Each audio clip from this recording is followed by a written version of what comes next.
हे पूर्ण वस्तू हा पूर्ण गोल हे दोन्ही अर्धे अर्धे म्हणजे पूर्ण हा आता ह्या एका वस्तूचे दोन समान भाग करणे म्हणजे ह्याला काय म्हणायचं अर्धा आणि हे अर्धा आता बघा आपण पाव कशाला म्हणायचं एकच वस्तू आहे आणि त्याचे काय चार सारखे समान भाग आहेत आणि त्याच्यामधला फक्त पाव भाग घेणे हा पाव भाग म्हणजे काय झालं ते पाव झालं हा एका वस्तूचे चार सारखे भाग आणि त्यापैकी एक भाग म्हणजे पाव आता एकच वस्तू आहे हा त्याच्यामधले सारखे तीन भाग 1 2 3 हे पिवळे तीन दिसेल का नाही ह्याला म्हणायचं पाऊण ह्याला काय म्हणायचं पाऊण कळालं का पाव पाऊण आणि अर्धा आता मला आज आपण वस्तूंच्या सहाय्यानं म्हणजे तो वह्या की नाही वह्यांच्या सहाय्यानं पाव अर्धा पाऊण शिकणार आहोत आता हे एकूण वह्या किती आहेत 32 मग आता काय करा 32 चे इकडे निम्मे ठेवा हा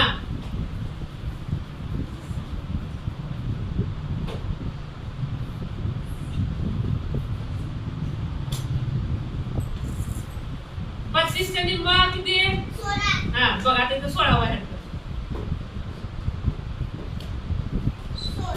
बघा आता हे इकडं 16 इकडं 16 हे काय झालं रे अर्धा अर्धा झालं का नाही किती झालं हा आता काय करा चारी बाजूला पाव पाव ठेवा इथं पाव इथं पाव इथं पाव हा किती किती वह्या येतील आता ह्या वह्याचे पाव भाग किलो का पाव भाग मध्ये किती किती आले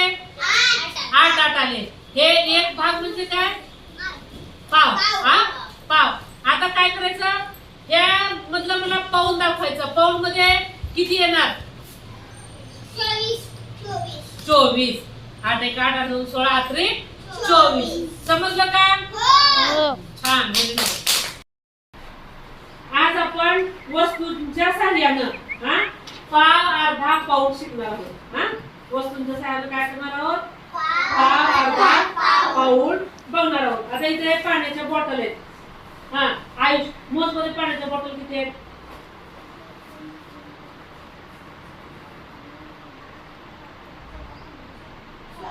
16 आहे बघा पाण्याच्या बाटल्या किती आहेत 16 हा आता तू काय करायचं ह्याच्यातल्या अर्ध्या बाटल्या कर दिवे टाक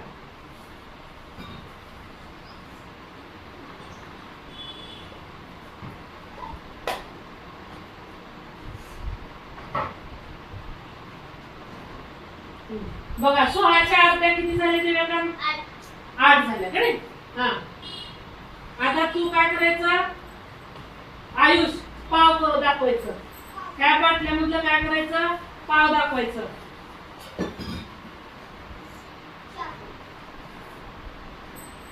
हा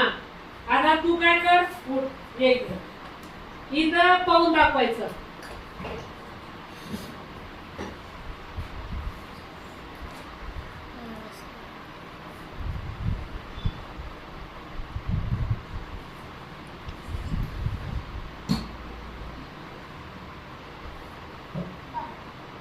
पाऊण मध्ये किती बाटल्या आल्या 12 बघा हे पाऊण काढण्यासाठी अर्धा आणि पावची बेरीज केलं की पाऊण निघते 8 आणि 4